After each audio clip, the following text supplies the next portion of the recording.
C'est pas très compliqué. D'abord, je vous explique comment c'est arrivé la chose. Mon loyer arrivait, c'était en 93-94, et il fallait, j'ai dit, je vais revoir, allez, faut que chez Grasset, je signe un contrat, ce qu'ils veulent, n'importe quoi. Et j'avais deux, trois sujets, je donne à Jean-Claude Fasquelle, qui était à l'époque s'en occupait, de Grasset. Et je vais le voir, je lui dis voilà, et je lui raconte mon histoire, il regarde en l'air, il écoute absolument pas ce que je lui dis. Et il me dit, non, tu devrais plutôt écrire la bataille d'Essling. Je dis, ah bon, de quoi s'agit-il, où est-ce, de quand Il me raconte l'histoire de Balzac qui n'a jamais écrit ce livre qu'il avait prévu pendant 10 ans. Il a écrit des lettres, je m'y mets demain matin, etc. Il n'a jamais rien écrit, sauf une petite ligne au dos du manuscrit du médecin de campagne. Et il a marqué telle date, vers la fin de la matinée, il s'arrête là. Il y avait le titre, La bataille. Bon, et Fasquelle voulait absolument que quelqu'un fasse ce bouquin pour savoir pourquoi il n'avait pas écrit Balzac, ce livre. Donc, alors, je me suis dit, d'accord, bon, ben, je veux bien, mais. Et il me dit, oui, ça, je sais, comment on peut le vendre. Il me dit ça comme ça. Je dis, ah bon, c'est bien alors. Il me dit, je pourrais te donner un avaloir plus important. Très bien, ça tombe très bien. D'accord. Puis je ne savais pas encore. Puis après, j'ai plongé dans l'histoire pour voir un petit peu de quoi il s'agissait. Et en effet, c'est intéressant. Et je me suis donc intéressé comme ça. Et la documentation, au début, c'est très simple. Je l'ai aux archives de Vincennes. La bibliothèque et les archives de Vincennes, où ils ont tout. Depuis Richelieu, ils ont tout ce qu'il faut sur l'histoire. Il y a tout ce qu'il faut sur Napoléon. Alors, il y a des tonnes là-bas. Donc, je suis allé à Vincennes tous les jours, feuilleter, lire, etc. Et j'ai commencé comme ça.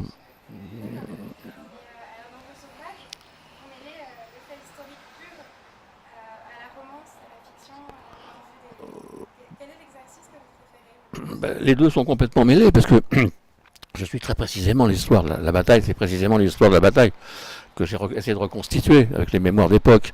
Alors, au bout d'un moment, on connaît la mémoire d'époque, on connaît les menteurs, on connaît ceux qui exagèrent, on connaît, bon, petit à petit, ça se dessine. Et puis, ben, je reconstitue heure par heure, hein, en gros, cette histoire qui dure une quarantaine d'heures. Donc voilà, c'était intéressant. C'est un sujet comme un autre, finalement, au départ. Et puis après, je me suis pris au sujet, parce que c'est une époque de fous, quand même, l'Empire. Il n'y a que des fous. Donc je suis resté là-dedans et j'ai fait la suite, j'en ai fait trois autres, voilà, c'est tout. Donc l'enchaînement est assez simple, finalement, j'étais bien dans cette époque-là, avec tous mes fous, et je suis resté là, quoi. Ouais, quoi. Ouais. Oui, je sais pas ce que c'est, je sais pas ce que ça veut dire. Enfin, je traite des sujets, des personnages, et voilà, c'est tombé sur Napoléon, pourquoi pas. Mais bon, ouais, écoutez, j'ai été invité à déjeuner par un grand spécialiste de l'Empire que je ne nommerai pas, euh, au Balzar. La première fois que je le vois, il se lève et me dit, entre nous, ce Napoléon, quel sale type. Je dis, ah bon, vous êtes gonflé quand même.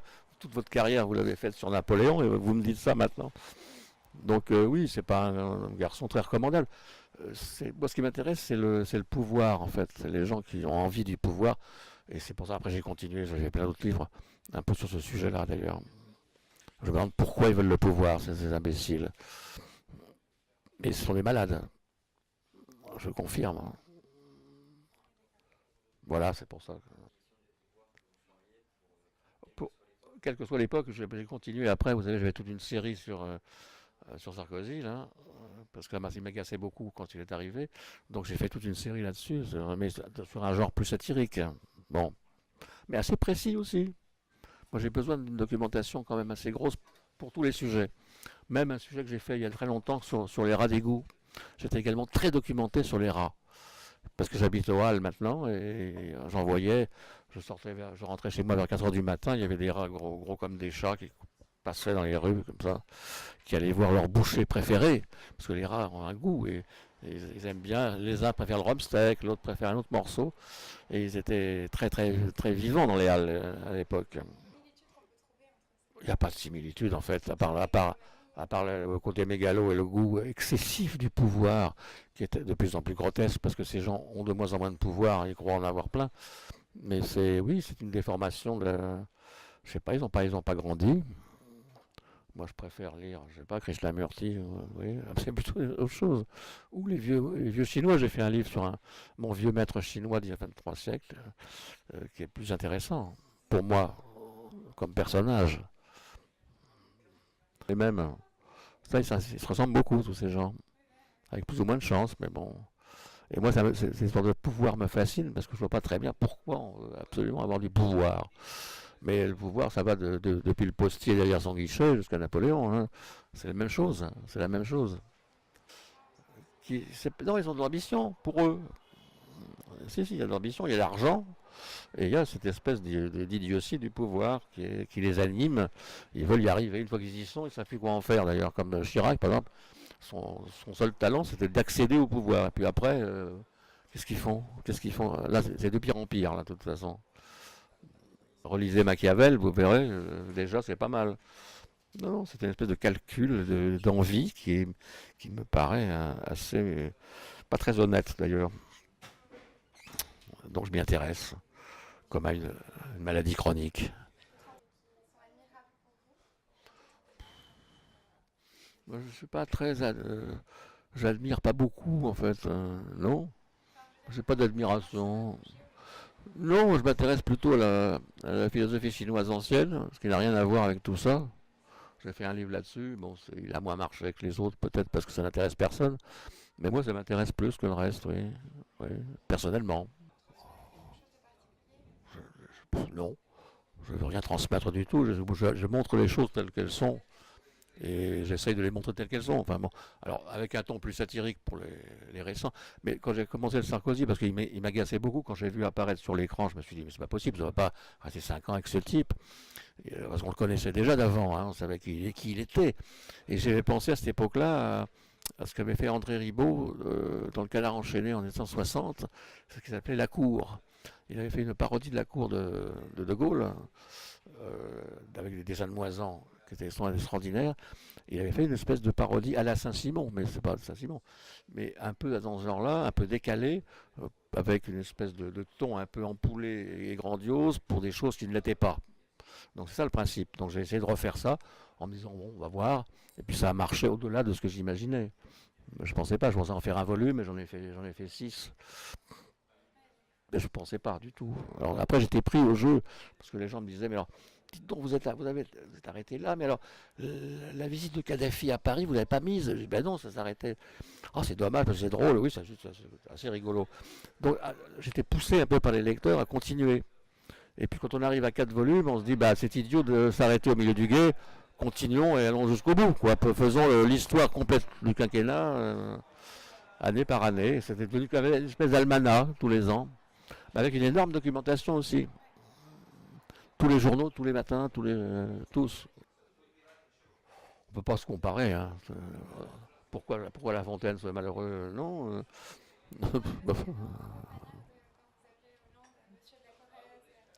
Ben oui, mais c'est un peu grotesque. Hein, c'est Monsieur de Pourceaugnac aussi, hein, quand on y est, c'est Molière. C'est toute une tradition de satire. Et donnant plus les noms sont nobles et les qualificatifs sont nobles, plus l'histoire paraît grotesque. C'est pour pousser au grotesque. C'est du théâtre en fait.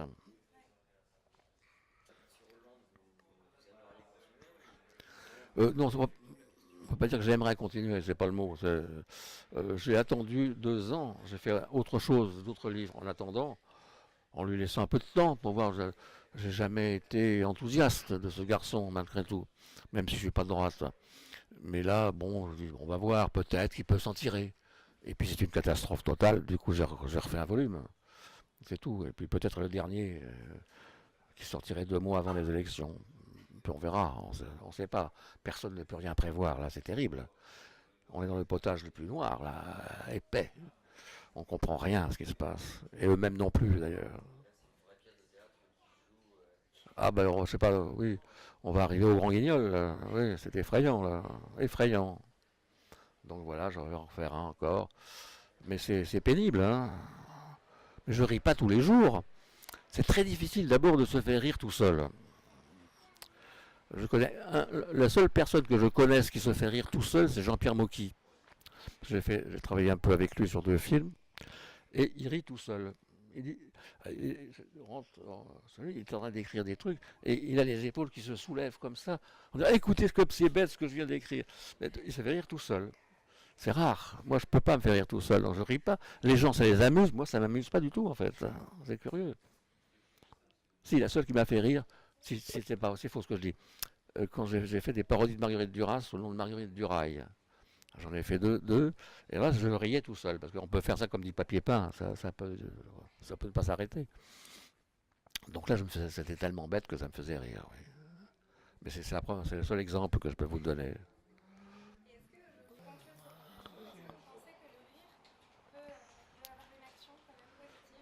C'est la seule qui reste, je crois, comme action possible. Parce que tous les pontifiants et les sérieux, c'est tellement ennuyeux, ça sert à rien. Donc si on fait rire, déjà, ça peut peut-être décoincer les choses. Surtout sur ce genre de sujet absolument pas risible. Mais si, en fait, au bout, quand on pousse un peu, c'est risible. Le comportement est grotesque, donc on peut en rire. On va voir ce que ça donne. Je ne sais pas encore. Ça sera peut-être très mal pris. Genre, l'esprit sérieux m'épuise. Je ne supporte pas. Les débats, tout ça, c'est effrayant. Je les regarde hein, pour me nourrir de ça, pour essayer de les restituer, mais quel intérêt? Quel intérêt? Ils mentent en plus, ils ne pensent pas un mot, tous ces gens. Jamais. Donc voilà, quoi, où nous en sommes. C'est pas terrible, je reconnais. Mais bon, heureusement, je fais la cuisine, des choses comme ça, des choses intéressantes, qui vont très bien avec l'écriture. La cuisine se marie très bien avec l'écriture. Je ne vois pas du tout. C'est un peu bouché comme partout d'ailleurs. Cette époque est terrifiante. Mais j'envisage peut-être de faire un film. Non, pas de film. Non, un bouquin sur un groupe de terroristes idiots. Je crois qu'il faut faire rire avec ces gens. Et par exemple, je sais c'est à Beyrouth, il y a des Irakiens des réfugiés irakiens qui font une émission de télévision comique sur les terroristes. Et ça marche très fort dans les camps de réfugiés au Liban. Et j'ai assez envie de faire la même chose. Oui, oui, j'ai vu un petit reportage là-dessus qui est intéressant. Surtout de l'idée, parce que je refais oui, je recommence à Hollande, là. Probablement, j'en refais un autre, mais ça pousse. Puis là, je viens de terminer l'histoire du canard enchaîné, pour le canard enchaîné, pour le centenaire, parce qu'il faut un gros album de 600 pages. Et j'ai fait le texte depuis le début, en 1915. Mais le premier numéro réel est sorti en 1916, donc ils ont 100 ans. Ils m'ont demandé d'écrire l'histoire du canard, qui est très intéressante, qui commence dans une chambre entre deux types qui pouvaient plus, en 1916, pendant la guerre, ils ne pouvaient plus écrire dans leurs journaux respectifs, parce qu'ils étaient un peu anarchistes. Et ils créaient le canard sur la table de la cuisine, à deux. C'est intéressant comme histoire. Donc voilà, j'ai fait cette histoire. Un peu trop rapidement, j'ai fait ça en 4 mois et demi, c'est beaucoup trop rapide, mais bon, il fallait aller vite. Ah non, ils n'ont qu'à acheter, non, pas eux. J'en sais rien, je m'en fous, mais non, non, non, non, c'est pas eux, pourquoi eux, non. Par le biais, oui, mais ils sont pas très contents, ils aiment pas trop. Oui. Enfin, Hollande, je sais pas, j'ai pas de retour, non. Sarkozy, il y en a quelques-uns qui se tiraient un peu le masque, mais bon. Non, mais c'est un livre, ce sont des livres. Or, ces gens ne lisent pas de livres. Donc, je suis à l'abri. Il y a pas d'illustration, ils ne peuvent pas regarder. Il y a la bande dehors, c'est tout. Mais ils lisent pas, ils lisent rien. Donc, je suis à l'abri. En plus, c'est Grasset, collection jaune. Ils vont surtout pas lire ça. Pourquoi ils restent? D'ailleurs, la culture, ils s'intéressent beaucoup à la culture la dernière année du quinquennat, toujours.